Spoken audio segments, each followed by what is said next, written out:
Isang baldeng yelo para sa asawang walang pakinabang.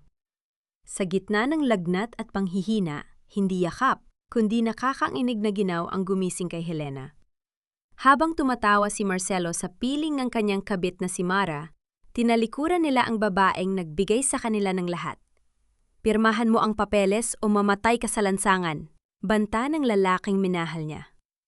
Nuit sa likod ng nanglalamig na katawan ni Helena, isang apoy ng paghihigan, ang nagsisimulang mag-alab. Sino ang tunay na mawawalan sa huli? Ang digmaan sa pag-ita ng pag-ibig at danggal ay nagsisimula na. Isang balding yelo para sa asawang wala ng pakinabang. Gising na, Helena! Masyado ka ng matagal na nagpapakasarap sa kama habang ang kumpanya ay nalulubog sa katamaran mo. Ang boses ni Marcelo ay tila isang matalim na kutsil, yun na humiwa sa katahimikan ng silid.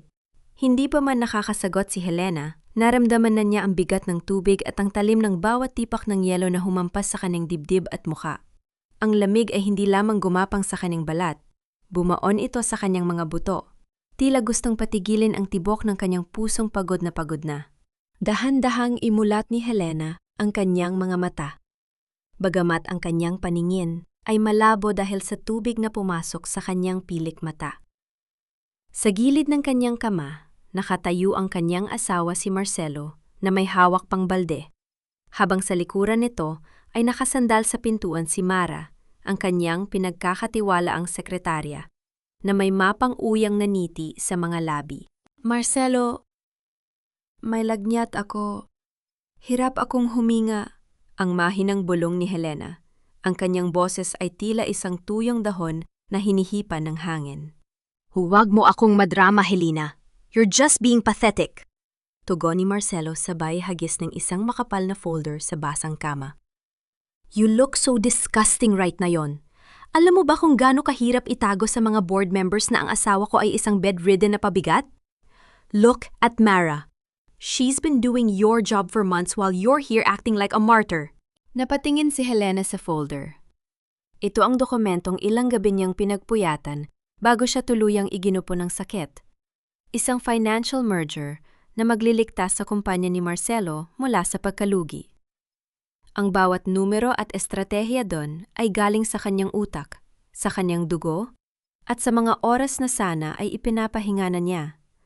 Ngunit ngayon, ang mga pahinang yon ay basang-basa na rin ng yelo, tila nilunod kasama ng kanyang danggal.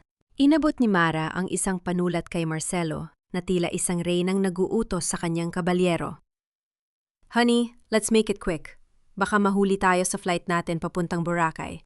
We need this signed now para wala ng abala. Isang flight? Boracay? Habang siya ay hindi man lang makabangon upang uminom ng tubig, ang puso ni Helena ay tila isang pirasong baso na unti-unting dinudurog ng isang mabigat na martilyo.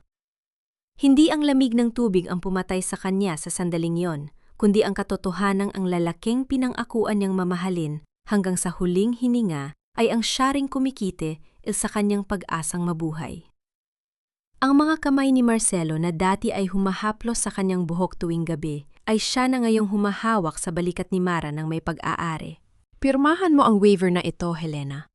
You will transfer all your remaining shares to me and in return, hindi kita pababayaan. I'll pay for your cheap nursing home. It's for your own good, para hindi ka na-stress sa business. Ang sabi ni Marcelo sa tono na tila ba ay may malaking utang na loob pa si Helena sa kanya.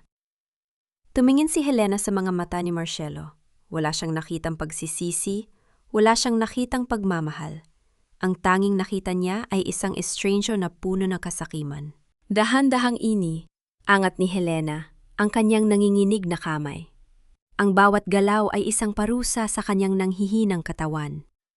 Sa ilalim ng basang kumot, ang kanyang mga kuko ay bumaon sa kanyang sariling palad hanggang sa makaramdam siya ng hapdi. Ang sakit na pisikal ay naging angkla niya upang hindi siya tuluyang lamunin ng dilim. Kinuha niya ang panulat. Ang kanyang paningin ay nakatutok sa dulo nito. Sa isip niya, tila bumalik ang lahat ng alaala. Ang mga gabing hindi siya natutulog para lang ayusin ang mga utang ni Marcelo, ang pagkawala ng kanilang unang anak dahil sa stress ng trabaho na siya ang bumalikat, at ang lahat ng utang na loob na kinalimutan na ng lalaking nasa harap niya. Marcelo, ito na ba talaga ang dulo? Tanong niya, ang boses ay matatag na sa kabila ng panghihina. Yes, Halina. Pirmahan mo na para matapos na itong kahibangan na ito. You're done. Sagot ng asawa ng walang kurap. Gamit ang huling lakas ng kanyang espiritu, idiniin ni Helena ang panulat sa papel. Ngunit bago niya matapos ang kanyang lagda, isang patak ng dugo mula sa kanyang labi na kinagat niya nang may puot ang pumatak sa puting pahina. Isang pulang marka sa gitna ng malamig at basang kasunduan. Matapos niya mabitawan ang panulat, marahas na kinuha ni Marcelo ang folder at tumalikod ng hindi man lang lumingon. Ang tunog ng kanilang mga yabag palayo, kasunod ng malakas na pagsara ng pinto, ay tila isang hatol ng kamatayan na umalingaw-ngaw sa buong silid. Naiwan si Helena sa dilim, nanginginig, basa at mag-isa. Ang tanging naririnig na lamang ay ang regular na tunog ng mga natutunaw na yelo na pumapatak mula sa gilid ng kama patungo sa sahig. Ano nga ba ang halaga ng isang pangako kung ang kapalit nito ay ang sarili mong pagkatao? At hanggang kailan kayang tiisin ng isang pusong basag ang lamig ng mundong tinalikuran na siya? Sa katahimikan ng gabi, isang bulong ang namutawi sa kanyang mga labi na tila isang panata sa gitna ng kamatayan. Hindi ito ang dulo, Marcelo. Ito pa lamang ang simula ng iyong taglamig. Ang bawat hininga ni Helena ay tila isang pakikipaglaban sa bigat ng kanyang dibdib. Ang tubig na nanunuot sa kanyang kasuotan ay unti-unti nang bumababa ang temperatura, tila nagyelong kumot na bumabalot sa kanyang pagkatao.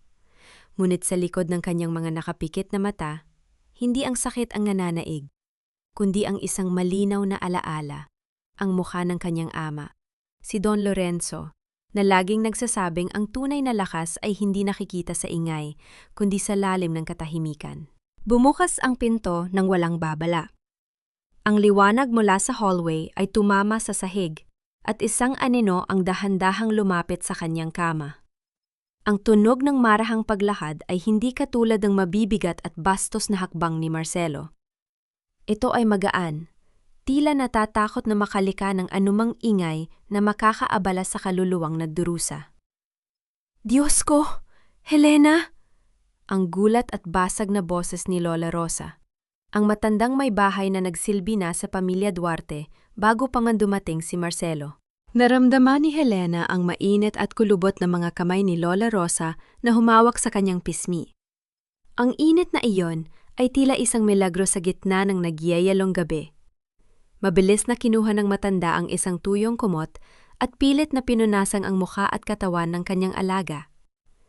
Ang bawat haplos ni Lola Rosa ay puno ng pagmamahal at pag-aalala, mga emosyong matagal nang hindi naramdaman ni Helena mula sa kanyang asawa. Anong ginawa nila sa'yo, anak? Bakit ka basang-basa? Ang mga hayop na iyon, wala silang kaluluwa. Ang galit na bulong ni Lola Rosa habang pilit na pinapalitan ang basang una ni Helena. Lola, huwag kang maingay. Ang pilit na sabi ni Helena. Ang kanyang boses ay tila isang marupok na sinulid. Huwag mong ipaaalam sa kanila, nagising na ako. Napatigil si Lola Rosa. Tumingin siya sa mga mata ni Helena at doon ay nakita niya ang isang bagay na hindi niya inaasahan. Wala ro ng takot ng isang biktima. Sa halip, naroon ang talim ng isang babaeng nagsisimula ng bumuo ng isang plano. Narinig ko sila sa labas, Helena. Ang pabalitang bulong ni Lola Rosa habang iniaayos ang kumot. Sabi ni Marcelo, ililipat ka na raw bukas sa isang nursing home sa labas ng lungsod. Isang lugar na walang bibisita sa'yo. Isang lugar kung saan unti-unti kang kakalimutan ng mundo. At si Mara, ang babaeng yon, isinusukat na niya ang mga alahas mo sa kabilang silid.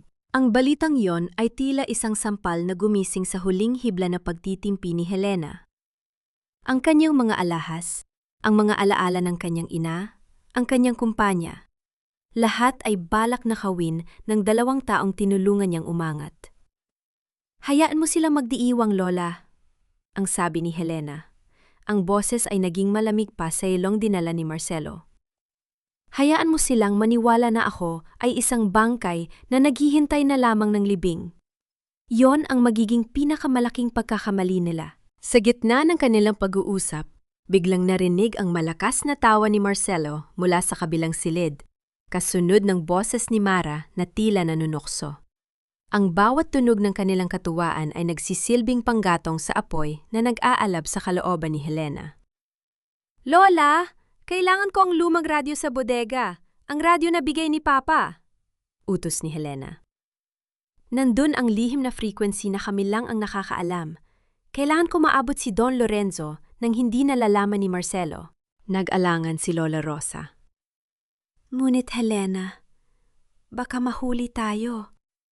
Alam mo kung gaano kahigpit ang mga tauhan ni Marcelo sa paligid. Ito na lamang ang tanging paraan, Lola.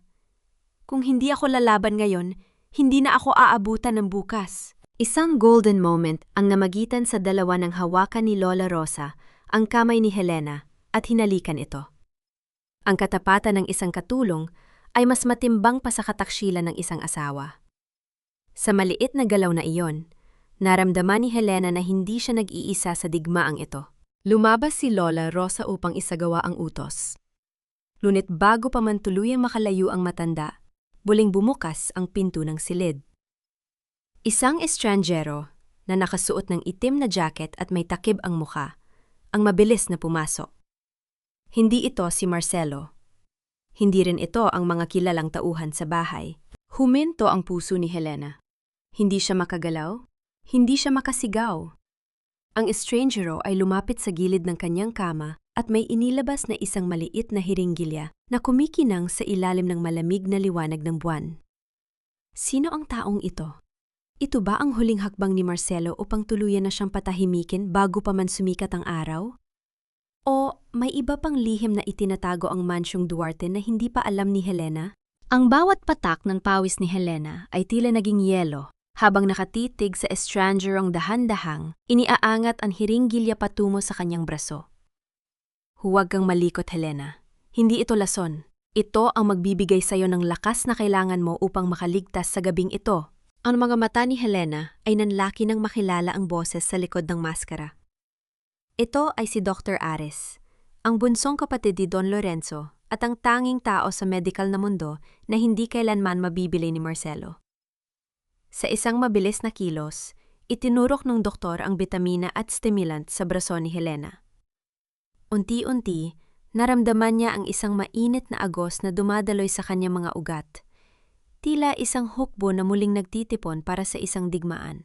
"Nagpadala ang iyong ama ng mensahe," bulong ni Dr. Ares habang mabilis na nililinis ang kanyang mga kagamitan. "Ang lahat ng nangyayari dito ay nakatala. Magtiis ka, Helena. Ipakita mo sa kanila na ikaw ay mahina. Dahil sa sandaling talikuran kanila, doon tayo kukuha ng pagkakataon." Bago pa man makasagot si Helena, muling narinig ang malakas na kalabog ng pinto sa hallway. Mabilis na naglaho si Dr. Ares sa likod ng makapal na kortina. Tila isang anino na hindi kailanman naroon. Bumukas ang pinto at pumasok si Mara, na nakasuot na ng isa sa mga mamahaling silk robe ni Helena. May hawak siyang baso ng wine at may bitbit na dalawang lalaking tila mga trabahador. Ang bawat hakbang ni Mara ay puno ng kayabangan. Ang kanyang mga mata ay naglilibot sa silid na tila ba siya na ang bagong Panghinoon dun. "Ilabas ninyo ang lahat ng mga lumang muebles na ito," utos ni Mara sa mga lalaki habang itinuturo ang antigong tokador na pamana pa ng ina ni Helena. Masyadong amoy matanda at amoy sakit ang silid na ito. "I want everything modern. I want everything gold." Napatingin si Mara sa kama kung saan nakahiga si Helena, napilit na nagtutulog-tulo at pinapanatili ang mababaw na paghinga. Lumapit ang babaeng ahas at itinapon ang labi ng kanyang wine sa sahig, malapit sa mukha ni Helena. "Look at her!" pangumutya ni Mara. Ang dating makapangyarihang Helena Duarte na yon ay tila isang basahang itatapon na lamang sa kalsada. "Alam mo ba, Helena? Marcelo told me na ang tanging dahilan kung bakit ka pa niya hinahayaang huminga ay dahil kailangan pa niya ang iyong fingerprint para sa huling transaksyon bukas. After that, you are nothing but history." Tumawa si Mara ng napakalakas, isang tawang puno ng lason na tila sumasakal sa puso ni Helena.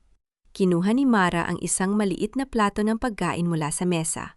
Isang tuyong piraso ng tinapay at malamig na sabaw, at inilapag ito sa sahig, malayo sa maabot ng kamay ni Helena.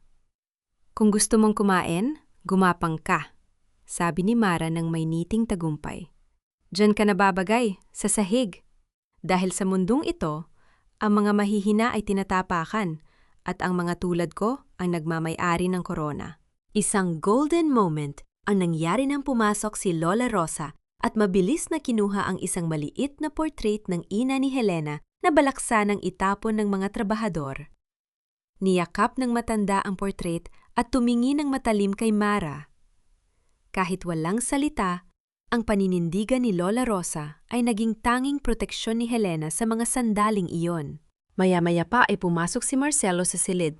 May hawak na telepo, no at tila may kausap na napaka-importante. Ang kanyang mukha ay puno ng katuwaan at kayabangan. Ang uri ng mukha na tanging ang tagumpay na nakamit sa pandaraya ang makakapagbigay.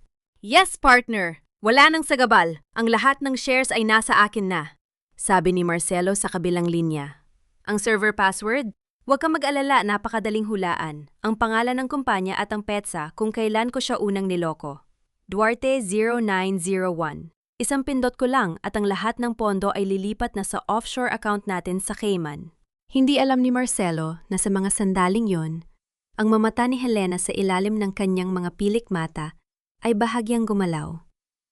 Ang bawat letra at numero ng password na binanggit ng kanyang asawa ay tila iniukit sa kanyang utak gamit ang nagbabagang bakal. Nakalimutan ni Marcelo ang isang mahalagang bagay. Ang isang babaeng tinalikuran at inapi ay mas mapanganib kaysa sa anumang virus sa computer.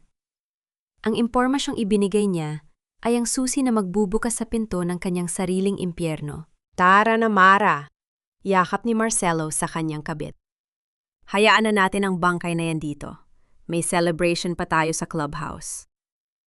Nang tuluyan ng sumara ang pinto at marinig ang tunog ng kanilang papalayo na sasakyan, dahan-dahang imulat ni Helena ang kanyang mga mata.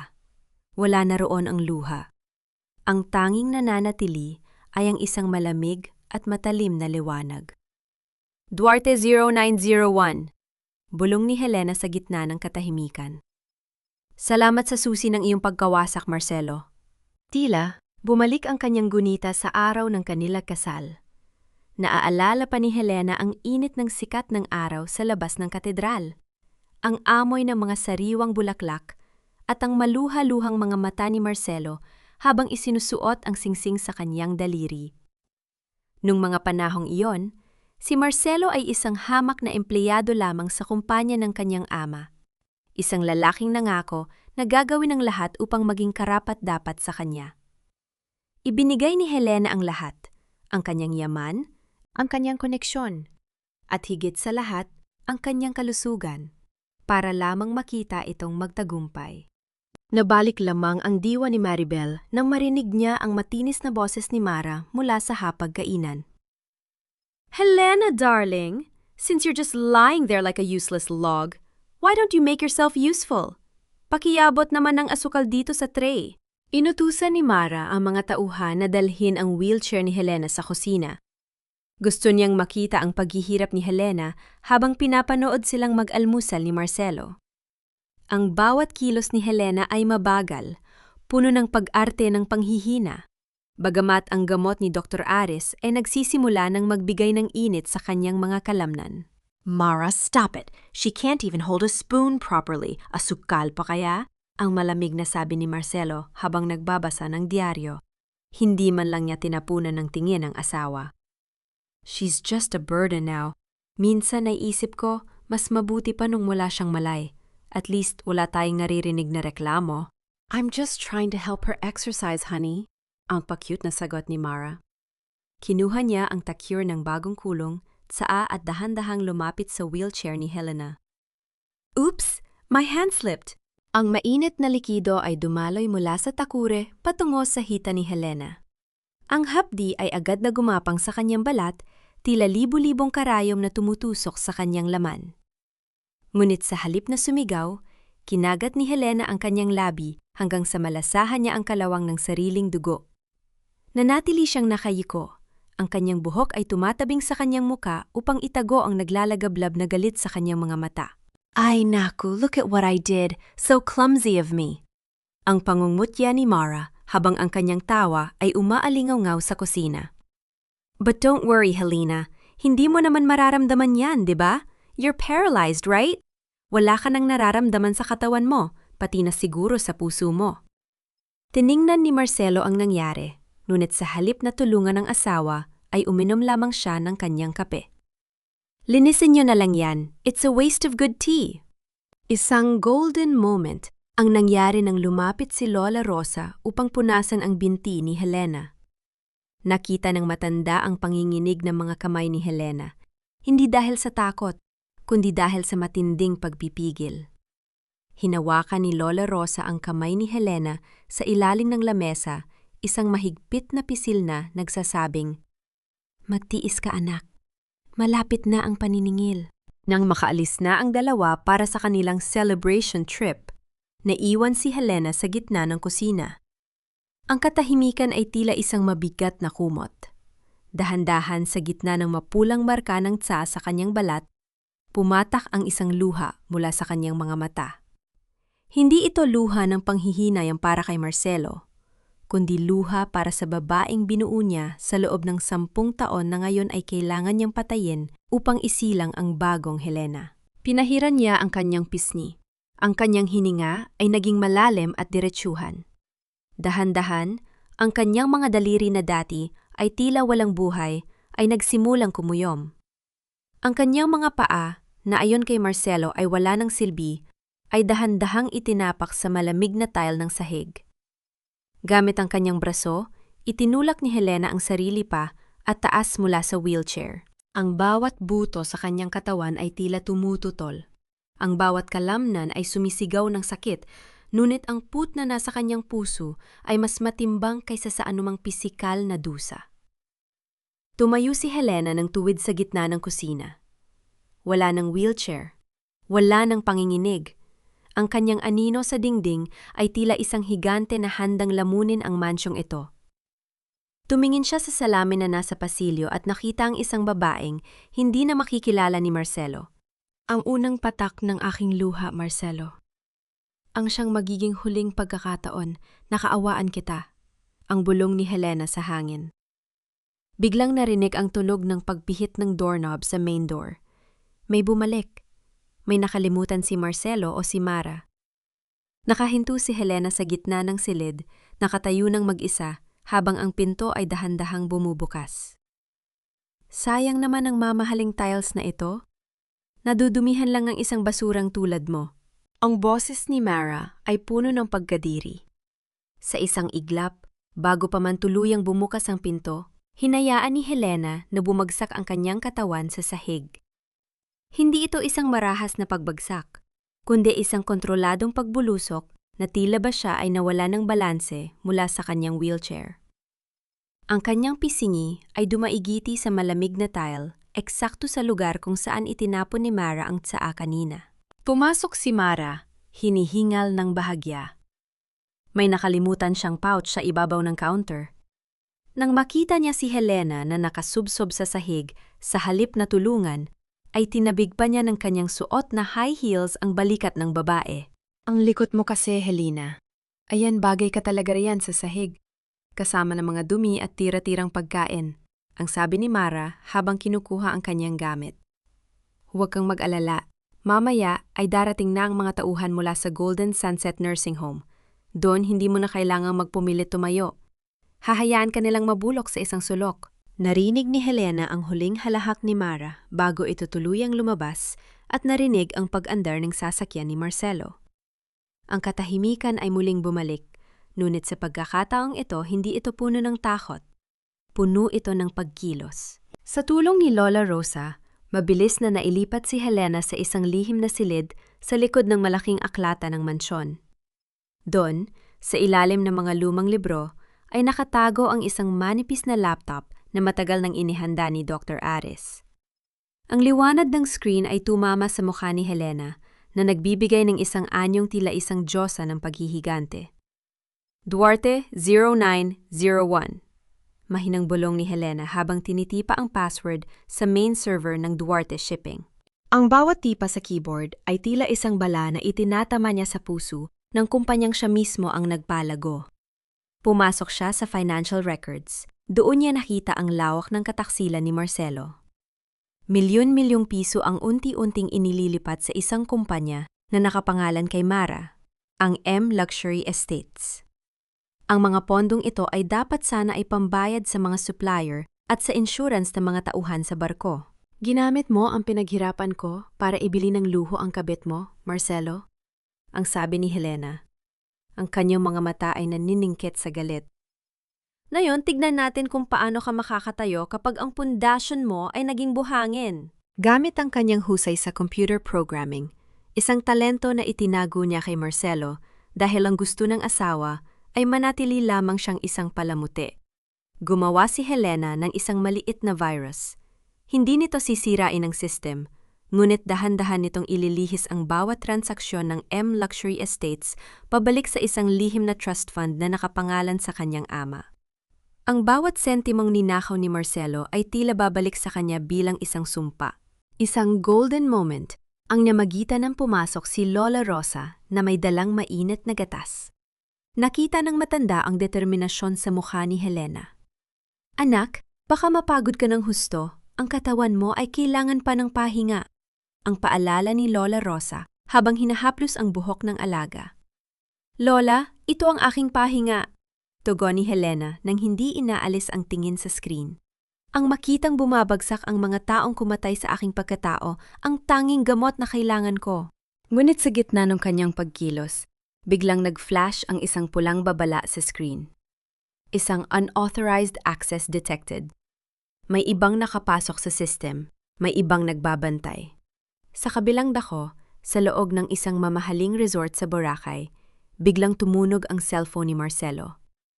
Ang kanyang mukha na kanina ay puno ng katuwaan, habang yakap si Mara ay biglang nagbago. Namutla siya at mabilis na tumayo. Anong problema, honey? Tanong ni Mara. May gumagalaw sa system, Mara. Isang taong alam ang admin password ko. Ang nanginginig na sabi ni Marcelo. Hindi ito maaari. Ako lang at ang IT head ang may alam nito. At ang IT head ay nasa bakasyon. Mabilis na tinawagan ni Marcelo ang security team sa mansyon. Pumunta kayo sa silid ni Helena. Ngayon din. Tignan niyo kung may kasama siya. Tignan niyo kung ano ang ginagawa niya. Sa loob ng mansyon, narinig ni Helena ang mabilis na yabag ng mga paa ng mga bodyguard na papalapit sa kanyang silid. Ang tunog ng kanilang mga radyo ay tila mga hiyaw na mga hayop na naghahanap ng biktima. Nakahinto si Helena. Ang laptop ay bukas pa.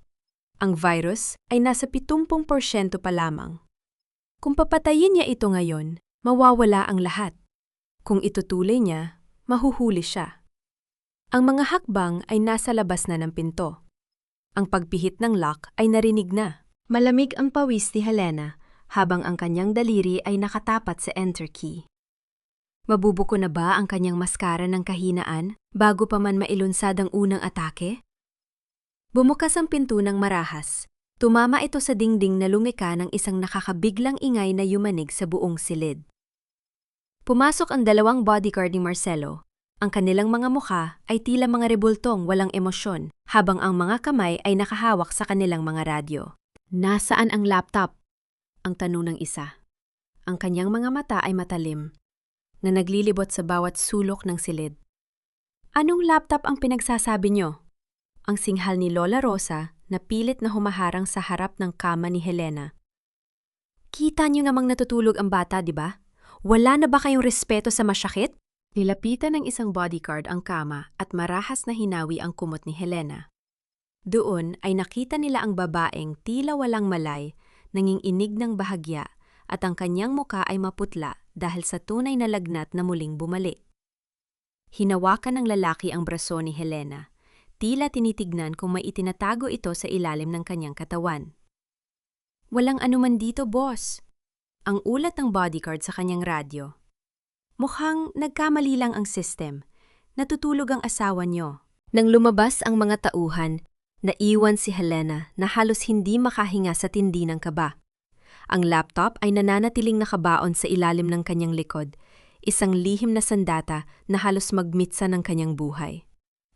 Ngunit hindi pa man siya nakakabawi ng lakas, muling bumukas ang pinto. Sa pagkakataong ito, hindi ito ang mga tauhan ni Marcelo. Isang matangkad na Ginoo ang pumasok. Ang kanyang tindig ay puno ng awtoridad sa kabila ng kanyang edad. Nakasuot siya ng isang mamahaling itim na Amerikana at ang kanyang mga mata ay tila nakakakita ng lahat ng katotohanan sa loob ng silid. "Papa?" Ang halos hindi marinig na bulong ni Helena. Si Don Lorenzo Duarte. Ang lalaking pinagmula ng lahat ng kapangyarihan ni Helena. Ang lalaking ayon kay Marcelo ay naghihingalo na sa isang ospital sa Singapore. Ngunit narito siya, nakatayo ng matuwid. Ang kanyang presensya ay tila isang malaking pader na nagpoprotekta sa kanyang anak. Dali-daling lumapit si Don Lorenzo sa kama at hinawakan ang kamay ng kanyang anak. Isang golden moment ang namayani ng maramdaman ni Helena ang pamilyar na amoy ng tabako at mamahaling pabango ng kanyang ama. Sa isang hawak lamang, tila lahat ng paghihirap ni Helena sa loob ng 10 taon ay nahanap ang kanyang tahanan. "Patawarin mo ako, anak." Ang basag na boses ni Don Lorenzo. "Hinayaan kong apiin ka ng lalaking yon. Dahil akala ko ay yun ang mapapatibay sa'yo. Ngunit huli na nang malaman ko ang lalim ng kanyang kasamaan." "Papa, paano kayo nakapasok dito? Alam ni Marcelo na wala kayo sa bansa." Ang tanong ni Helena habang pilit na bumabangon. "Marcelo is a fool, Helena. Akala niya ay hawak na niya ang buong Duarte Shipping. Ngunit nakalimutan niya na ako ang nagtanim ng bawat puno sa kumpanyang iyon," ang sabi ni Don Lorenzo nang may matalim na ngiti. "Ang kanyang mga tauhan? Marami sa kanila ang nananatiling tapat sa akin. Ang aking paghihingalo ay isang palabas lamang upang lumabas ang tunay na kulay ng iyong asawa." Ibinaba ni Don Lorenzo ang kanyang boses at tumingin sa pintuan upang masigurong walang nakikinig. May inilabas siyang isang makapal at kulay kape na envelope mula sa kanyang bulsa. Ang bawat pahina sa loob nito ay may bigat na kayang magpabagsak sa buong imperyo ni Marcelo. "Ito ang lihim na hindi alam ni Marcelo," ang bulong ni Don Lorenzo. "Hindi lang pera ang ninanakaw niya, Helena. Ginamit niya ang mga barko ng Duarte Shipping upang magpuslit ng mga ipinagbabawal na kagamitan mula sa labas ng bansa. He is not just a thief. He is a criminal. At ang mas masakit, ginamit niya ang pangalan mo sa bawat transaksyon." Nanlumo si Helena. Ibig sabihin, kapag bumagsak si Marcelo, isasama siya nito sa kulungan. Ang kataksilan ni Marcelo ay hindi lang pala sa kama, kundi sa mismong kalayaan ni Helena. "Huwag kang matakot, anak. Narito ang lahat ng ebidensya na magpapatunay na ikaw ay walang kinalaman. Ngunit kailangan natin ng oras." Ang babala ng kanyang ama. "Ito ang iyong sandata. Itago mo ito.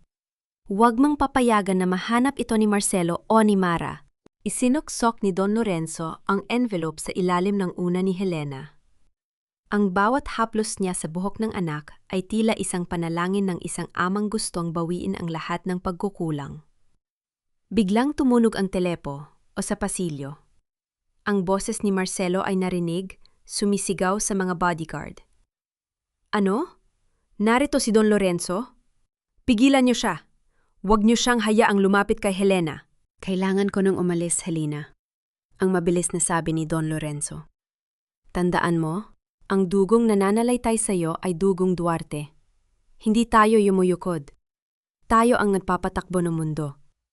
Nang lumabas si Don Lorenzo, narinig ni Helena ang mainit na sagupaan ng mga salita sa pagitan ng kanyang ama at ng mga tauhan ni Marcelo sa hallway. Ang bawat sigaw ay tila isang bagyo na humahampas sa kanyang pintuan. Naiwan si Helena na yakap, ang una na may lamang lihim na envelope. Ang kanyang puso ay naglalaban sa takot at sa bagong natuklasang pag-asa. Ngunit sa gitna ng kaguluhan, isang bagay ang napansin ni Helena. May isang maliit na camera na nakatago sa gilid ng kanyang lampshade. Isang maliit na pulang ilaw ang kumukurap-kurap. Nakita ba ni Marcelo ang pagbisita ng kanyang ama? Nakita ba niya ang envelope sa ilalim ng unan? Ang tunog ng papalapit na yabag ni Marcelo, na puno ng galit at pagmamadali, ay tila isang hatol na paparating. Malamig ang kamay ni Helena habang hawak ang gilid ng unan. Kung makikita ito ni Marcelo, hindi lang siya ang mawawala, pati ang kanyang ama ay madadamay sa galit ng asawang wala ng kinatatakutan. Habol ni Helena ang kanyang hininga, habang ang kanyang kanang kamay ay nananatiling nakabaon sa ilalim ng unan, mahigpit na nakahawak sa kape na envelope na iniwan ng kanyang ama. Ang maliit na pulang ilaw ng camera sa lampshade ay tila isang matang nagmamasid, naghihintay ng pagkakamali. Anong sinasabi mong narito si Don Lorenzo? Ang patuloy ni Marcelo. Ang kanyang mukha ay nasa itaas na ni Helena, sapat na malapit upang maamoy ang alak sa kanyang hininga. Kausap ko lang ang ospital sa Singapore kanina. Ang papa mo ay nasa ilalim ng mabigat na sedation. Are you really that desperate, Helena? O baka naman ang lagnat mo ay umakyat na sa utak mo? Nakita ko siya, Marcelo. Kinausap niya ako. Ang mahinang sagot ni Helena. Pilit na pinapatatag ang kanyang boses sa kabila ng pang-ing-inig ng kanyang buong pagkatao. Tumawa si Marcelo, isang tawang puno ng pang-uuyam. Poor Helena. You're seeing ghosts. Baka pati ang tubig na ibinuhos ko sa'yo kagabi ay guni-guni mo lang din? Baka pati ang pananakit ko sa'yo ay likha lang ng imahinasyon mo. Hinawakan ni Marcelo ang panga ni Helena at pinilit itong humarap sa kanya. Listen to me. No one will believe a bedridden woman who sees visions. Para sa lahat, ikaw ay isang asawang nawawala na sa katinuan dahil sa iyong sakit. At bilang asawa mo, tungkulin ko na ilagay ka sa isang lugar kung saan hindi mo mapapahiya ang pangalan ng pamilya Duarte. Bumukas ang pinto at pumasok ang isang lalaking nakaputing Amerikana. Hindi ito si Dr. Aris. Ito ay si Dr. Villarreal, isang doktor na kilala sa pagiging bayaran ni Marcelo. Ang kanyang mga mata ay walang kislap ng malasakit. Tila nakatingin lamang sa isang piraso ng karne na kailangang suriin. Doktor, as you can see, lumalala ang kondisyon ng asawa ko. Ang sabi ni Marcelo, habang hinahaplos ang buhok ni Helena sa harap ng doktor. Tila isang mapagmahal na asawa. She's hallucinating. Sinasabi niya na narito ang kanyang ama. I'm afraid she's losing her mind. I want her committed to a private psychiatric ward. Na yun din. Isang golden moment ang namagitan na mapatingin si Helena sa salamin sa gilid ng mesa. Doon, nakita niya ang kanyang sarili.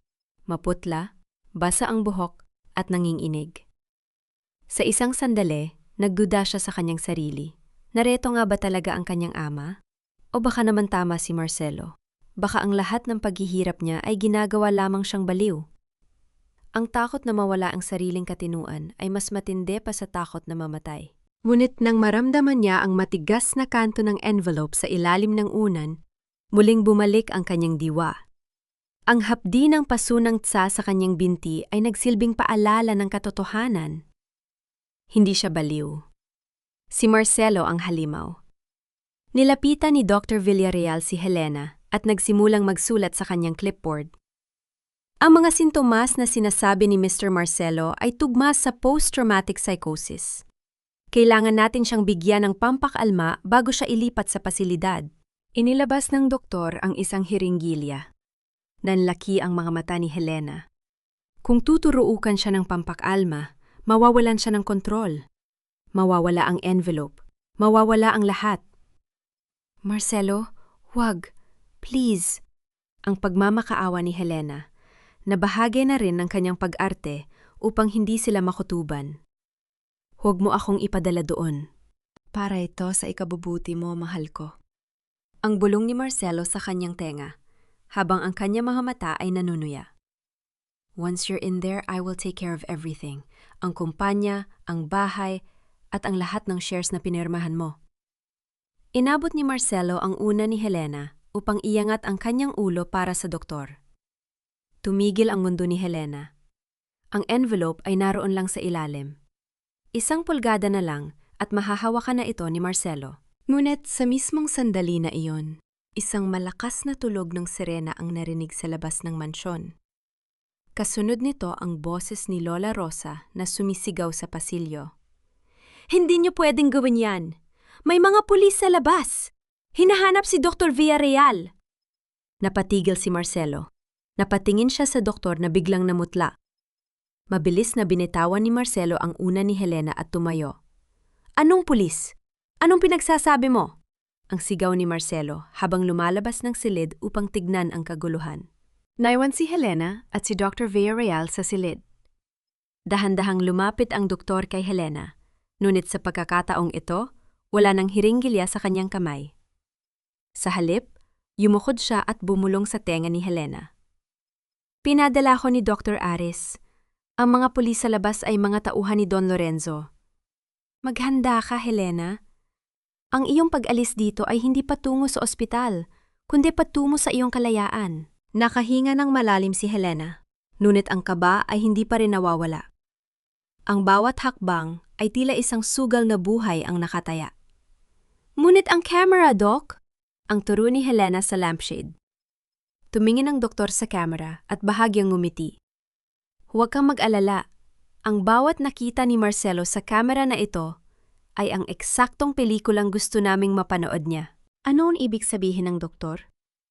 Kung hindi ang katotohanan ang nakikita ni Marcelo sa camera, ano ang kanyang pinapanood? At hanggang kailan kayang panindigan ni Helena ang maskara ng kahinaan bago tuluyang sumabog ang galit ni Marcelo? Sa gitna ng kalituhan, dahan-dahang nailabas si Helena mula sa mansyon. Hindi patungo sa isang psychiatric ward, kundi sa isang lihim na safe house sa loob ng malawak na lupain ng mga Duarte. Doon, sa ilalim ng pangangalaga ni Lola Rosa at ni Dr. Ares, unti-unting nanumbalik ang kulay sa kanyang mga pisingi. Ang bawat saksak ng bitamina at ang tamang pagkain ay tila nagbigay sa kanya ng bagong buhay. Isang gabi, habang nakaupo si Helena sa harap ng bintana at pinagmamasdan ang malawak na harden, bumukas ang pinto. Pumasok ang isang lalaking may seryosong muka, nakasuot ng simpleng polo shirt at may dalang makapal na folder. Nang makita siya ni Helena, tila tumigil ang mundo. Gabriel? Ang mahinang tawag ni Helena. Si Gabriel ang dating head of finance ng Duarte Shipping. Siya ang pinakaloyal na tauhan ni Don Lorenzo at ang naging katuwang ni Helena sa pagpapalago ng kumpanya nung nagsisimula pa lamang sila. Ngunit 3 taon na ang nakalilipas, sinira ni Marcelo ang reputasyon ni Gabriel. Pinuratangan siya nito ng malaking korupsyon at ipinatapon sa malayo. Ma'am Helena, ang tugon ni Gabriel, ang kanyang boses ay puno ng respeto at lungkot. Matagal ko nang hinihintay ang pagkakataong ito. Nang nalaman ko ang ginawa ni Marcelo sa inyo, hindi ako makapaniwala na hahantong siya sa ganitong kataksilan. Lumapit si Gabriel at inilapag ang folder sa mesa. Hindi ako tumigil sa pag-iimbestiga kahit nung itinapon ako ni Marcelo. I have everything, ma'am. Ang lahat ng dummy companies na binuo niya, ang mga pirma ni Mara sa mga illegal na kontrata, at ang patunay na ang perang pambili nila ng mga ari-arian sa abroad ay galing mismo sa mga emergency funds ng mga trabahador natin. Isang golden moment ang namagitan ng ilabas ni Gabriel ang isang maliit na kwintas mula sa kanyang bulsa. Isang kwintas na may pendant na angkla. Ito ang ibinigay niyo sa akin nung unang taon ko sa kumpanya, ma'am. Sabi niyo, ang angkla ay simbolo ng katapatan. Itinago ko ito dahil alam kong balang araw babalik ang tunay na may-ari ng Duarte Shipping. Naramdaman ni Helena ang isang mainit na bugso ng emosyon. Sa gitna ng kataksilan ng lalaking pinakasalan niya, nakakita siya ng katapatan sa taong halos kinalimutan na niya. Gabriel, kailangan nating bawiin ang kumpanya, ang sabi ni Helena. Ang kanyang boses ay puno ng determinasyon. Hindi sapat na makulong si Marcelo. Kailangan niyang maramdaman ang mawala ng lahat, gaya ng ginawa niya sa akin. Handa na ang lahat para sa final takeover, ma'am. Ang ulat ni Gabriel. Nakausap ko na ang mga board members na nananatiling tapat kay Don Lorenzo. Naghihintay lang sila ng senyales nyo. Pero kailangan nating mag-ingat. Marcelo is desperate. He's putting up a facade na ikaw ay patuloy na nagpapagaling sa isang pasilidad sa probinsya. Dahil sa pananabik na makaramdam ng sariwang hangin, lumabas si Helena sa balkona ng safe house ng gabing iyon. Akala niya ay ligtas siya sa dilim. Ang kanyang mga binti ay malakas na at nagawa na niya maglakad ng walang tulon. Pinagmasdan niya ang mga bulaklak sa harden. Ang bawat hakbang niya ay tila isang sayaw ng kalayaan. Ngunit sa di kalayuan, sa anino ng mga matatayog na puno, may isang pares na mga mata ang nakamasid. Isang tauhan ni Marcelo na naatasa magbantay sa paligid ng lupain ang nakakita sa kanya. Nanlaki ang mga mata ng lalaki nang makita si Helena, ang babaeng dapat sana ay nakaratay at hindi makakilos, na naglalakad ng tuwid at tila walang anumang sakit. Mabilis na inilabas ng lalaki ang kanyang radyo. Boss Marcelo? Nakikita ko si Ma'am Helena. Naglalakad siya sa garden ng safe house. Mukhang niloloko lang tayo ng lahat. Sa kabilang linya, narinig ang nakakainig na katahimikan ni Marcelo bago sumabog ang kanyang galit. Ipadala ang lahat ng tauhan dyan. Na yun din, huwag niyo siyang hahayaang makatakas. Napatigil si Helena nang marinig ang tunog ng mabilis na pag-andar ng mga sasakyan mula sa malayo. Nakita niya ang mga ilaw ng flashlight na nagsisimulang maglilibot sa harden. Ang kanyang puso ay muling bumilis ang tibok. Ang kanyang maskara ng kahinaan ay tuluyan ng nahubad sa maling oras. Muli bang mabibihag si Helena bago pa man niya maisagawa ang kanyang huling plano? O ito na ang pagkakataon upang harapin ang halimaw ng mukaan? Ma'am Helena, sa likod! Kailangan niyo nang umalis! Ang natatarantang bulong ni Gabriel habang pilit na hinahila ang braso ni Helena patungo sa madilim na pasilyo ng safe house. Ngunit nanatiling nakatayo si Helena. Ang kanyang mga paa ay tila bumaon sa lupa, matatag at hindi natitinag. Hindi na ako tatakbo, Gabriel. Pagod na ako magtago sa dilim habang sila ay nagpapakasasa sa liwanag na ako ang bumuo. Sa isang iglap, bumukas ang pinto ng safe house. Pumasok si Marcelo, hinihingal. Ang kanyang mga mata ay nanlilisik sa galit. Kasunod niya si Mara, na kahit sa gitna ng kaguluhan ay nakuha pang magsuot ng isang mamahaling cocktail dress. Tila ba ang pagdakip kay Helena ay isa lamang bahagi ng kanilang selebrasyon? Huminto si Marcelo. Ang kanyang tawa ay tuyot at puno ng pangungutya nang makita niya si Helena na nakatayo ng tuwid. Walang wheelchair, walang panginginig. Bravo! Isang napakahusay na pag-arte, Helena! Ang sigaw ni Marcelo habang pumapalakpak ng dahan-dahan. Ang galing mo palang manlinlang.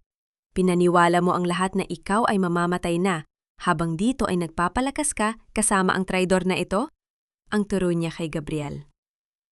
Ang manlinlang ay natutunan ko sa pinakamagaling na guro, sa iyo, Marcelo. Ang malamig na tugon ni Helena.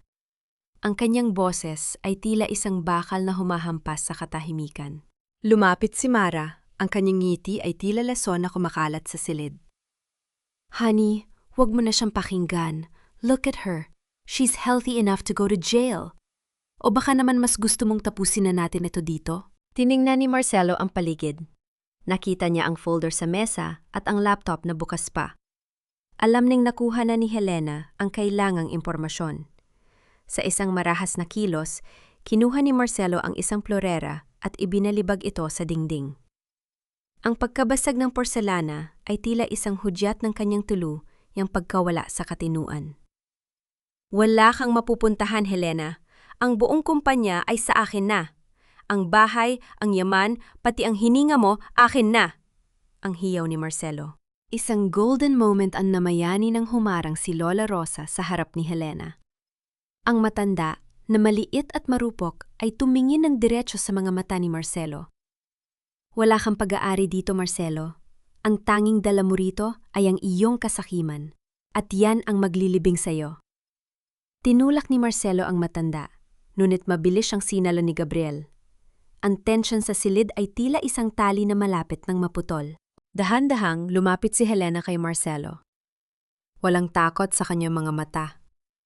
Huminto siya ilang pulgada mula sa mukha ng asawa. Sa sobrang lapit nila, naririnig ni Helena ang mabilis at magulong hininga ni Marcelo. Akala mo ba ay nakuha mo na ang lahat, Marcelo? Ang bulong ni Helena. Ang kanyang boses ay sapat na para marinig ng lahat sa silid. Akala mo ba ay patay na ang lahat ng saksi sa iyong mga kasalanan? Anong pinagsasabi mo? I silenced everyone. Ang depensa ni Marcelo. Ngunit may bahid na ng takot ang kanyang boses. Pati ba si Arturo? Ang taong itinapon mo sa dagat matapos niyang malaman ang tungkol sa mga illegal mong kargamento? Ang pangalang Arturo ay tila isang kidlat na tumama kay Marcelo. Ang kanyang mukha na kanina ay pula sa galit ay biglang namutla. Napabitaw siya sa balikat ni Mara at ang kanyang mga kamay ay nagsimulang manginig. Paano mo nalaman ang pangalang yan? Arturo is dead. I made sure of it. Ang nanginginig na sabi ni Marcelo. Hindi lahat ng ibinabaon sa lupa ay nananatiling patay, Marcelo. Minsan, bumabangon sila upang maningil. Ang sabi ni Helena nang may mapait na ngiti. Lalong uminit ang paligid nang marinig ang tunog ng isa pang grupo ng mga sasakyan na dumating sa labas. Sa pagkakataong ito, hindi ito ang mga tauhan ni Marcelo. Ang mga ilaw ng asul at pula ay nagsimulang tumama sa mga bintana ng safe house. Sino ang tinawagan mo, Helena? Ang tanong ni Marcelo. Ang takot ay tuluyan ang bumalot sa kanyang pagkatao. Hindi ako ang tumawag sa kanila, Marcelo. Ang iyong sariling takot ang nagdala sa kanila rito. Ang huling sabi ni Helena. Sa labas, narinig ang malalakas na tinig na naguutos na buksan ng pinto. Si Mara ay nagsimulang mag-hysterical, pilit na itinatago ang kanyang mga mamahaling alahas sa loob ng kanyang damit. Si Marcelo naman ay tila isang hayop na nakakulong, hindi malaman kung saan tatakbo. Nakahinto si Helena sa gitna ng silid, nakatingin ng diretsyo sa asawang sumira sa kanya. Isang huling katanungan ang pumasok sa kanyang isip habang ang mga awtoridad ay nagsisimulang pumasok. Sapat na nga ba ang katotohanan upang gibain ng isang imperyong binuo sa kasinungalingan? O may isa pang alas na itinatago si Marcelo na hindi inaasahan ni Helena? Hindi niyo ako pwedeng hawakan. Do you know who I am? I am the CEO of Duarte Shipping. Ang bulyaw ni Marcelo sa mga pulis na pumasok sa silid. Ang kanyang boses ay mataas at nanginginig, isang malinaw na senyal at ng isang taong unti-unti nang nawawala ng kontrol. Wala kaming pakialam kung sino ka, Mr. Marcelo. May warrant kami para sa iyong pag-aresto dahil sa kasong smuggling at money laundering. Ang seryosong tugon ng opisyal habang inilalabas ang mga posas. Mabilis na hinarap ni Marcelo si Helena. Ang kanyang mga mata ay nanlilisik sa pot. You did this. Ikaw ang nagtanim ng mga ebidensyang yan. Wala kang utang na loob. Lahat ng ginawa ko ay para sa kumpanya, para sa atin. Isang malamig na tawa ang kumawala sa mga labi ni Helena. Ang kanyang boses ay tila isang marahang hanging umiihip bago ang isang malakas na bagyo. Para sa atin, Marcelo?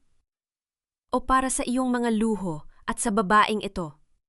Ang turo niya kay Mara na ngayon ay nanginginig na sa isang sulok. Huwag mong gamitin ang pangalan ko upang takpan ang iyong dumi. Matagal ko nang alam ang bawat transaksyon mo. Ang bawat sentimong inilipat mo sa M Luxury Estates ay wala na. Napatitig si Marcelo sa kanya. Ang kanyang muka ay tila naging isang maskara ng pagkagulantang. Anong sinasabi mo? I checked my accounts kanina lang. It's all there. Lumapit si Gabriel at iniharap ang isang tablet sa mukha ni Marcelo. Wala na ang pera mo, Marcelo. Ang lahat ng pondong ninakaw mo ay bumalik na sa orihinal na account ng Duarte Foundation. Ang system virus na ginawa ni Ma'am Helena, it was a mirror transaction. Habang iniisip mong nagtatagumpay ka, unti-unti mo palang inuubos ang sarili mo. Ang panga ni Marcelo ay tila lumaylay. Ang kanyang mga balikat na dati ay laging mataas ay bumagsak. Ang katotohanan siya ay wala ng pera, wala ng kapangyarihan, at wala ng matatakbuhan ay tila isang sampal na nagbabagsak sa kanyang mga tuhod. Honey, gawin mo ang paraan. Sabihin mo sa kanila na wala akong alam. Ang biglang pagsigaw ni Mara habang lumalapit kay Marcelo. Ngunit nang makita niyang wala nang magagawa ang lalaki, bigla siyang humarap sa mga pulis at humagulgol ng malakas. Huwag niyo akong arestuhin! I'm a victim too! Marcelo forced me to do everything at buntis ako and carrying his child. Hindi niyo pwedeng saktan ng isang nagdadalang tao. Ang katahimikan ay muling bumalot sa silid. Tiningnan ni Helena si Mara nang may halong awa at pandidire. Alam ni Helena ang bawat galaw ni Mara. Alam niyang ito ang huling barahan ng isang desperadang babae, ang gamitin ng isang buhay na hindi naman totoo upang makatakas sa batas. Isang golden moment ang namayani nang lumapit si Helena kay Mara. Hindi siya sumigaw. Hindi siya nagalit.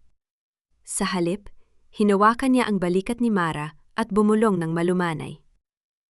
Ang isang bata ay hindi nararapat na maging panangga sa mga kasalanan ng kanyang magulang, Mara. Kung totoo nga may buhay sa loob mo, kaawa-awa siya. Pero alam nating dalawa ang totoo. Ang tanging dala mo sa loob mo ay ang lason ng iyong sariling kasinungalingan. Namutla si Mara at napayoko. Ang kanyang iyak ay biglang tumigil, napalitan ng isang nakakang-inig na pang-inig ng buong katawan. Dalhin na sila! Ang utos ng opisyal. Habang hinihila si Marcelo palabas, dumaan siya sa harap ng isang malaking salamin sa pasilyo. Doon, nakita niya ang anino ni Helena na nakatayo ng tuwid sa likuran niya. Sa paningin ni Marcelo, si Helena ay hindi na ang asawang may sakit na kanyang kinalimutan. Siya ay tila isang multo ng katarungan, isang reynang muling nabuo mula sa mga pirasong dinurog niya. Napalingon si Marcelo kay Helena sa huling pagkakataon. Ang kanyang mga mata ay puno ng pagsusumamo, ngunit wala siyang nakitang anumang emosyon sa mukha ng asawa. Helena, patawarin mo ako. Ang halos hindi marinig na sabi ni Marcelo. Tiningnan siya ni Helena ng direkta sa mga mata. Ang patawad ay para sa mga nagkamali, Marcelo. Ang ginawa mo ay hindi pagkakamali. Ito ay isang pagpili. Pinili mong pumatay ng pagkatao, kaya ngayon, harapin mo ang iyong sariling kamatayan sa loob ng rehas. Nang tuluyan ng maisara ang pinto ng sasakyan ng mga pulis, naiwan si Helena sa gitna ng silid. Ang bawat tibok ng kanyang puso ay tila mas magaan na ngayon. Ngunit sa gitna ng kanyang tagumpay, isang pangalan ang patuloy na umaalingaw-ngaw sa kanyang isip. Arturo. Sino nga ba si Arturo sa buhay ni Marcelo? At bakit ang pangalang yon ang naging susi upang tuluyang mapabagsak ang halimaw? Lumingon si Helena kay Gabriel. Kailangan nating hanapin ang kinaroroonan ni Arturo. Hanggat hindi natin siya nahahanap, ang hustisyan ito ay hindi pa ganap na matatat. Ang mga miyembro ng Board of Directors ay balisa. Ang balita tungkol sa pag-aresto kay Marcelo sa safe house ay mabilis na kumalat na parang apoy sa tuyong damo. Habang ang mga bisita ay nagbubulungan, ang malaking pinto ng bulwagan ay dahan-dahang bumukas. Hindi ang mga pulis ang pumasok. Hindi rin ang mga abogado. Isang babaeng nakasuot na isang simpleng puting gown, isang kulay na muling pagsilang, ang pumasok ng mag-isa. Ang bawat hakbang ng kanyang takong sa makinis na marmang na sahig ay tila isang regular na pintig ng orasan na nagbibilang ng katapusan ng isang kasinungalingan. Wala na ang wheelchair. Wala na ang maputlang mukha ng isang may syakit. Si Helena Duarte ay naglalakad ng may danggal na tila isang reynang babawiin ang kanyang kaharian. Napasinghap ang lahat. Ang mga bulong-bulungan ay biglang mapalitan ng isang nakakang-inig na katahimikan. Ang mga board members na dati ay yumuyukod kay Marcelo ay hindi makapaniwala sa kanilang nakikita. Ma'am Helena? Ang bulalas ng chairman ng board. Ang kanyang boses ay nanginginig. Akala namin ay malubha ang lagay niyo. Umakyat si Helena sa entablado. Ang bawat mata sa loob ng bulwagan ay nakatuon sa kanya. Sa harap ng mikropono, tumingin siya sa bawat tao ron. Ang mga taong naging saksi sa kanyang pag-akyat, sa kanyang pagkakasakit, at sa pagtataksil ng kanyang asawa. Magandang gabi sa inyong lahat, ang simula ni Helena. Ang kanyang boses ay malinaw, matatag, at puno ng otoridad. Ang gabing ito ay hindi anibersaryo ng tagumpay ni Marcelo.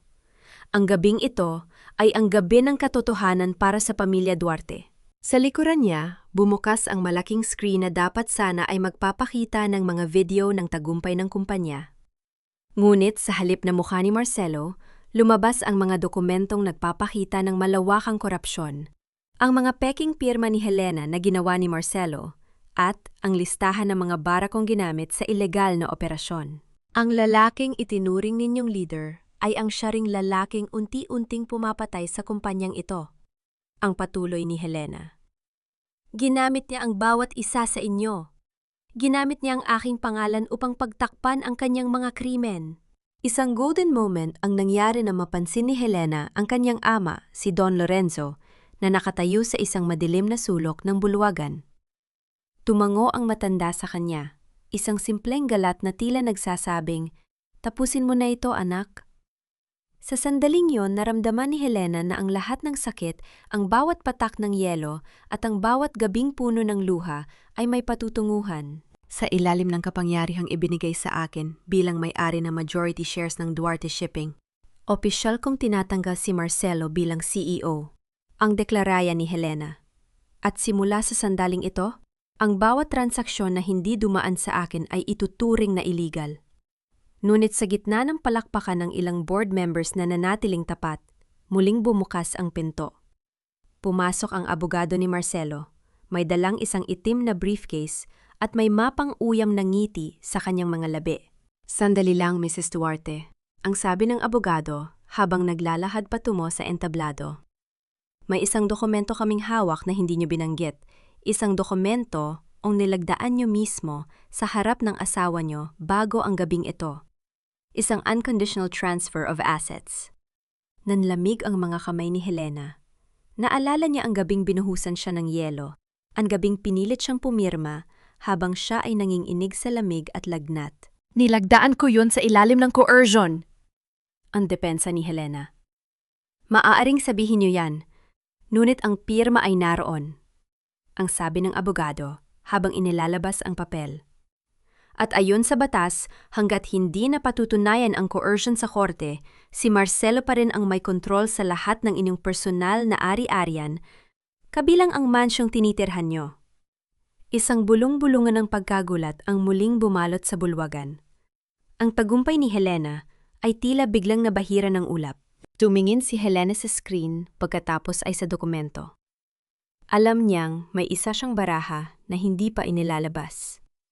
Ngunit ang barahang yon ay nangangailangan ng presensya ng isang tao. Isang tao na hanggang ngayon ay hindi pa nila mahanap. Biglang tumunog ang telepono ni Gabriel na nasa gilid ng entablado. Mabilis niya itong sinagot at pagkatapos ay tumingin kay Helena ng may kasiguraduhan. "Ma'am, nahanap na namin siya." Ang bulong ni Gabriel. "Nahanap na namin si Arturo." Ang cliffhanger ay tila isang matalim na kuryente na gumapang sa buong katawan ni Helena. Kung buhay si Arturo at kung handa siyang magsalita, ang pirma sa papel ay mawawalan ng bisa dahil ang buong pagkatao ni Marcelo ay nakabatay sa isang krime and hindi kayang patawarin ng batas. "Dalhin niya siya rito," ang utos ni Helena. Ang kanyang mga mata ay naglalagablab. Na yun din, haharapin na ba ni Helena ang huling piraso ng kanyang nakaraan? At ano ang lihim na hawak ni Arturo na kayang tuluyang magpaguho sa depensa ng abogado ni Marcelo? Muling bumukas ang mga higanteng pinto ng Manila Diamond Hotel. Ang lahat ng mata ay lumingon sa isang lalaking dahan-dahang naglalakad sa gitna ng pasilyo.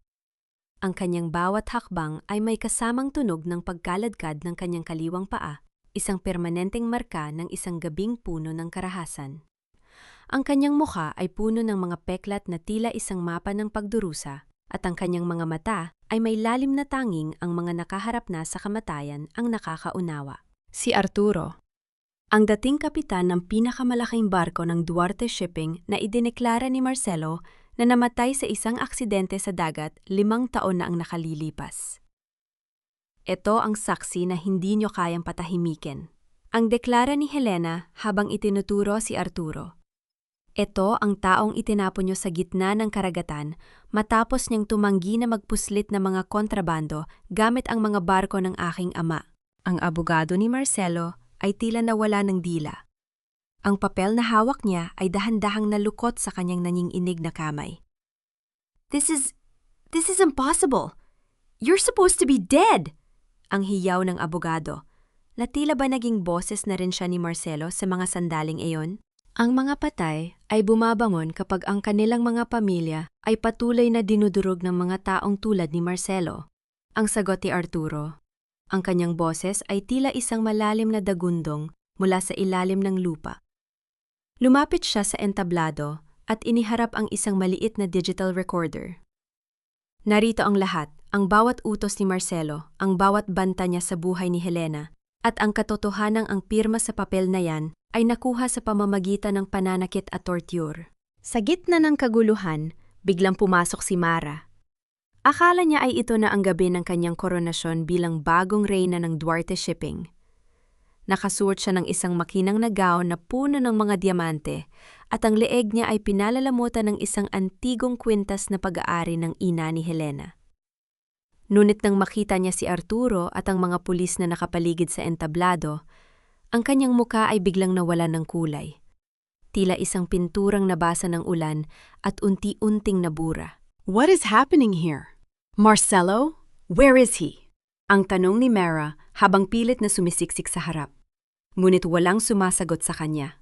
Ang mga taong dati ay yumuyukod sa kanya ay tumatalikod na ngayon. Tila ba siya ay isang mansa na ayaw nilang mahawakan. Nilapitan ni Helena si Mara. Isa golden moment ang namayani ng magtama ang kanilang mga mata. Walang galit sa mukha ni Helena. Tanging isang malamig na pagkilala sa isang katotohanang matagal nang dapat na ipakita. Hubarin mo iyan, Mara.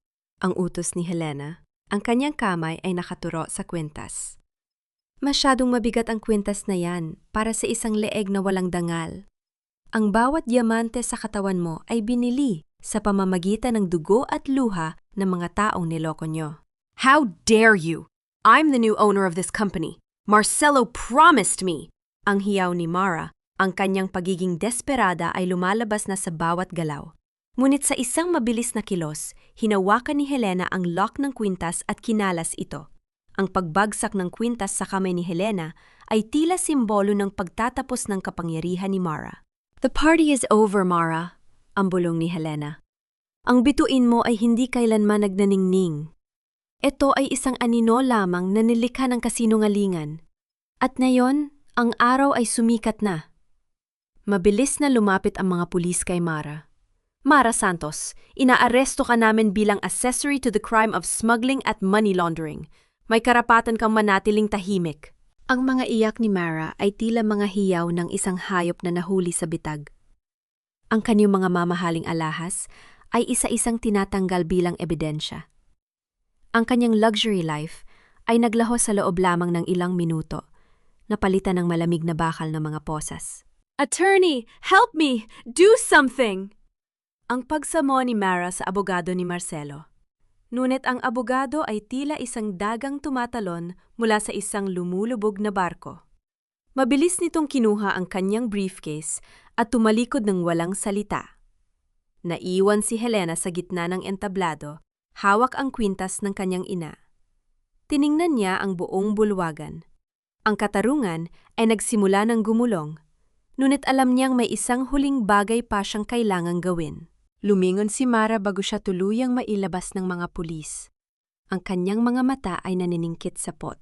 Akala mo ba nanalo ka na, Helena? Akala mo ba ay tapos na ang lahat? May isang bagay na hindi mo alam tungkol kay Marcelo. Isang bagay na kapag nalaman mo, mas nanaisin mo pang namatay ka na lang sa gabing binuhusan kanya ng yelo. Ang cliffhanger ay tila isang matalim na karayom na tumusok sa puso ni Helena. Anong huling alas ang itinatago ni Mara? Ano ang lihim ni Marcelo na mas masakit pa sa kataksilan at tangkang pagpatay? Tumingin si Helena kay Arturo at kay Gabriel. Ang katahimikan sa loob ng hotel ay naging nakakaaninig. Ang tagumpay ay tila biglang naging mapait. Anong ibig niyang sabihin, Gabriel? Ang tanong ni Helena. Ang kanyang tinig ay muling nang inig. Huwag mo siyang pakinggan, ma'am. Desperada lang siya. Ang sagot ni Gabriel. Ngunit ang pag-iwas ng kanyang mga mata ay nagsasabing may isang katotohanang ayaw pa niyang ibunyad. Ano ang lihim na ito na kayang sumira sa muling na buong mundo ni Helena?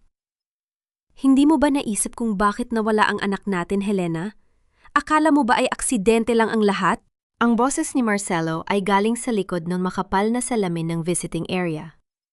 Wala na ang kislap sa kanyang mga mata. Napalitan na ito ng isang madilim na katusuhan na tila ba, kahit sa loob ng kulungan, ay gusto pa rin niyang manalo.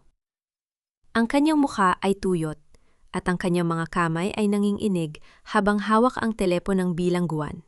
Naramdaman ni Helena ang isang matinding lamig na gumapang mula sa kanyang talampakan hanggang sa kanyang batok.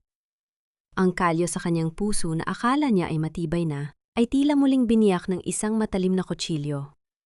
Ang alaala ng gabing yon, ang madulas na hagdan, ang pagbagsak, at ang dugo sa kanyang binti, ay muling bumalik ng may kasamang hapdi. Anong ibig mong sabihin, Marcelo? Ang tanong ni Helena. Ang kanyang boses ay tila isang marupok na kristal na malapit ng mabasag. Isang mapait na ngiti ang sumilay sa mga labi ni Marcelo. I was desperate, Helena.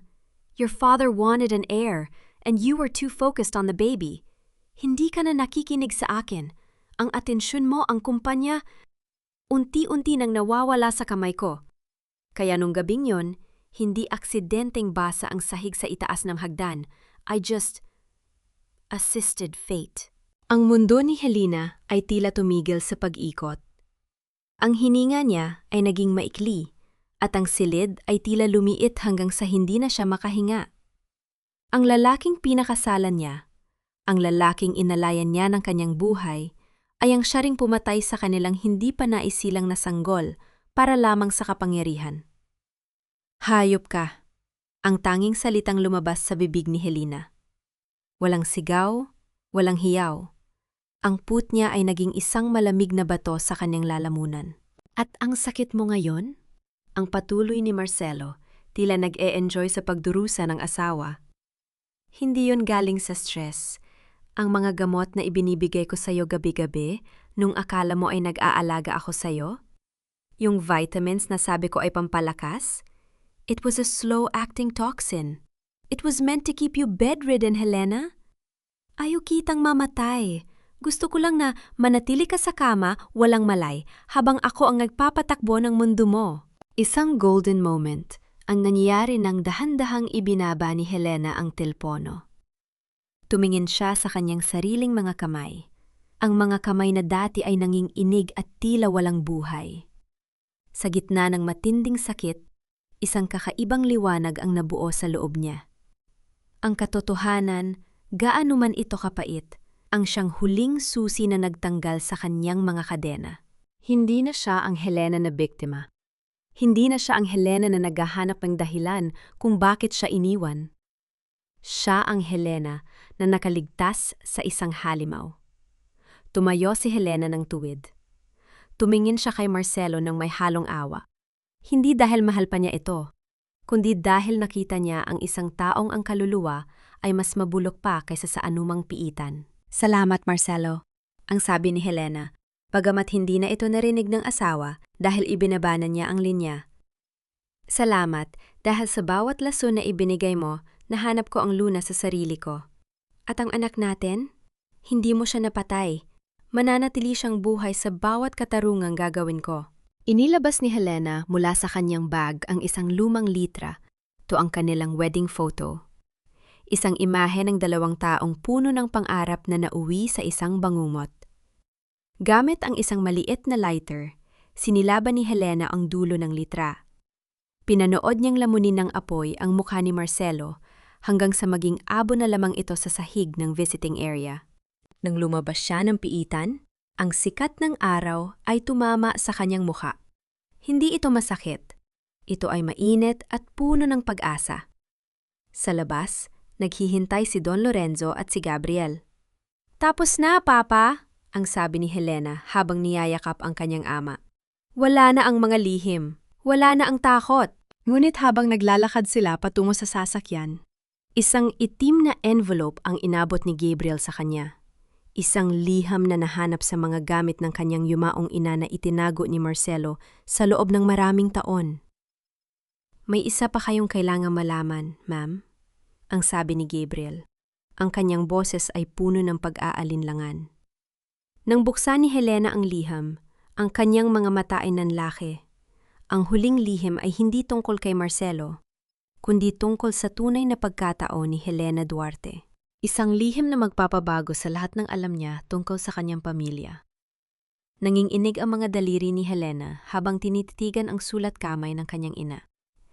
Ayon sa liham, si Helena ay anak ng isang matalik na kaibigan ni Don Lorenzo na namatay sa isang trahedya at inampun siya ng matanda upang iligtas sa isang mapang-anib na nakaraan. Ang pangalang Duarte na kanyang ipinaglaban, ang danggal na kanyang itinaguyod, lahat ng yon ay isang regalong hiram lamang. Dahan-dahang itinaas ni Helena ang kanyang paningin kay Don Lorenzo na nakatayo sa harap ng sasakyan.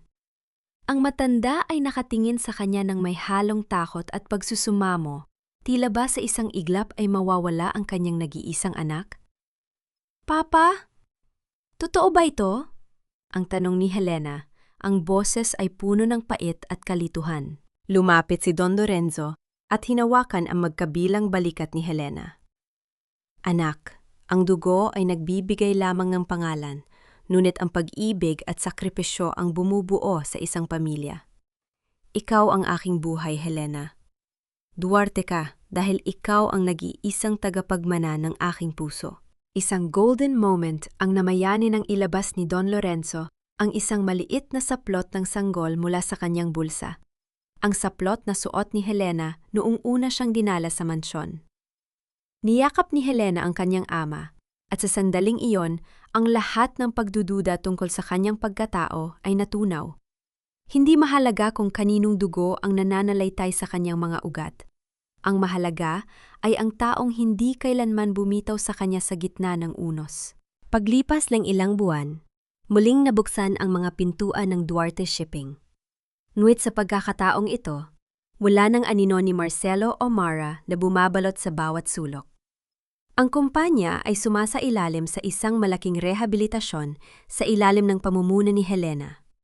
Sa kanyang opisina, hindi na mga papeles ng korupsyon ang kanyang hawak, kundi mga plano para sa mga foundation na tutulong sa mga kababaihang biktima ng pang-aabuso. Nabalitaan ni Helena na si Mara ay nakaranas ng matinding karma sa loob ng piitan. Ang pagbubuntis na kanyang idinadahilan ay napatunay ang isang malaking kasinungalingan at ngayon ay kinamumuhian siya ng mga kasamahan sa loob. Si Marcelo naman ay tuluyan ang nilamon ng kanyang sariling katusuhan. Ang dating makapangyarihang CEO ay isa na ngayong anino sa dilim ng kanyang selda. Walang pera, walang kaibigan, at walang danggal. Isang hapon, nagpasya si Helena na pumunta sa dalampasigan kung saan dati silang naglalakad ni Don Lorenzo noong bata pa siya. Ang tunog ng mga alon ay tila isang himig ng paghilom. Ang hangin ay may dalang amoy ng alat at kalayaan. Tapos na ang taglamig, Marcelo? Ang bulong ni Helena sa hangin habang pinapanood ang paglubog ng araw. Ngayon, ako naman nagsisikat. Dahan-dahan, naramdaman ni Helena na hindi na siya nang-inginig. Ang kanyang mga binti ay matatag na nakatapak sa buhangin. Ang kanyang puso ay wala ng bigat. Ang bawat sugat na iniwan ni Marcelo ay naging mga peklat na nagsisilbing medalya ng kanyang katatagan. Ngunit sa gitna ng kanyang pag-iisa, isang pamilyar na anino ang tumayo sa kanyang tabi. Hindi ito si Gabriel, at hindi rin si Don Lorenzo. Isang lalaking may pamilyar na tindig, ang lalaking naging susi sa kanyang huling tagumpay. Hindi pa tapos ang kwento mo, Helena, ang sabi ni Arturo habang nakatingin din sa abot tanaw. Ang paglaya ay simula pa lamang ng isang mas malaking paglalakbay. Tumingin si Helena kay Arturo. May isang kislap sa mga mata ng lalaki na nagparamdam kay Helena na sa likod ng bawat pagkawasak, laging may pagkakataon para sa isang bagong pag-ibig, isang pag-ibig na hindi nakabase sa interes, kundi sa pagkakaisa ng dalawang pusong parehong sinubok ng tadhana. Salamat, Arturo. Salamat sa pananatiling buhay. Ang sagot ni Helena nang may matamis na ngiti. Ang cliffhanger ng kabanatang ito ay ang matamis na posibilidad ng isang bagong simula. Ngunit, handa na nga ba si Helena na muling magbukas ng kanyang puso? O ang kanyang kalayaan ay sapat na upang maging maligaya sa piling ng kanyang pamilya? Ang mansyon ng mga Duarte ay hindi na amoy lason at sakit. Ngayon, ang bawat pasilyo ay puno ng halimuyak ng mga sariwang bulaklak at ang malamyos na musika ng katahimikan na hindi na nakakabingi kundi nakakapagbigay ng kapayapaan. Sa malawak na harden, nakaupo si Don Lorenzo, Pinapanood ang kanyang apo, isang batang inampon ni Helena mula sa isa sa mga foundation na kanyang itinatag. Ang halahak ng bata ay tila isang orasyon na nagpapalayas sa lahat ng madidilim na anino ng nakaraan. Lumapit si Helena sa kanyang ama, may dalang-dalawang tasa ng mainit na kape. Ang kanyang bawat kilos ay puno ng buhay. Ang kanyang mga mata ay may kislap na hindi kayang nakawin ng kahit sinong Marcelo. Papa, ang sabi ng board, handa na raw ang bagong barko para sa maiden voyage nito. Ang balita ni Helena nang may matamis na ngiti. Pangalanan natin itong The Aurora, isang simbolo ng bagong umaga. Hinawakan ni Don Lorenzo ang kamay ng anak. Nararapat lamang, Helena, dahil ikaw ang naging liwanag sa pinakamadilim na gabi ng ating pamilya. Naisip ni Helena ang kanyang naging paglalakbay. Kung tatanungin siya kung napatawad na ba niya si Marcelo, ang kanyang sagot ay hindi isang simpleng o hindi. Ang patawad para kay Helena ay hindi ang paglimot sa krimen, kundi ang pagbitaw sa kadena ng put na naguugnay sa kanya sa lalaking yon.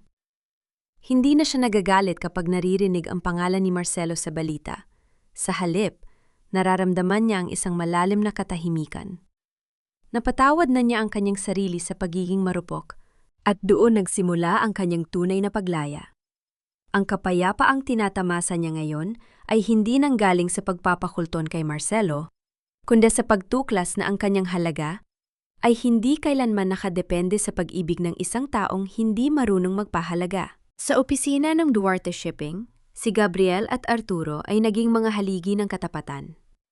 Si Arturo, na dahan-dahan na ring naghihilo mula sa kanyang mga peklat, ay nananatiling nasa tabi ni Helena. Walang pagmamadali, walang pressure. Ang kanilang ugnayan ay tila isang dahan-dahang pagsikat ng araw. Mainit, banayad, at puno ng respeto. Natutunan ni Helena na ang tunay na pag-ibig ay hindi isang malakas na bagyo na nagwawasak, kundi isang silong na nagbibigay ng proteksyon. Ang pinakamahalagang aral na iniwan ng kanyang kwento ay ang katotohanang ang bawat balding yelo na ibinabato sa atin ng tadhana ay hindi para patayin tayo, kundi para gisingin ang natutulog nating lakas. Ang pagiging isang Duarte ay hindi tungkol sa dugo, kundi tungkol sa paninindigan sa gitna ng kawalang katarungan. Isang huling tingin ang ibinigay ni Helena sa portrait ng kanyang ina na ngayon ay nasa pinakaimportanteng bahagi na ng sala. Salamat, Ma, ang bulong niya. Dahil sa lihim mo, nahanap ko ang tunay kong tahanan. Habang lumulubog ang araw, naglalakad si Helena patungo sa kanyang ama at sa batang naghihintay sa kanya. Ang kanyang anino sa damuhan ay matatag at mahaba. Wala na ang panging inig. Wala na ang takot. Ang dating babaeng itinuring na walang pakinabang ay siya na yung nagpapatakbo ng isang imperyong binuo sa pag-ibig, katarungan at tunay na malasakit. Ang kuwento ni Helena Duarte ay hindi nagtatapos sa paghihigante. Nagtatapos ito sa isang mas matamis na tagumpay, ang paghahanap sa sarili at ang pagbuo ng isang bukas na hindi na kailanman mangangatog sa lamig ng nakaraan. Sa ilalim ng malawak na kalangitan, ang alab ng Duarte ay mananatiling nagliliyab, hindi na upang manunog, kundi upang magbigay ng init at liwanag sa lahat ng naliligaw sa dilim.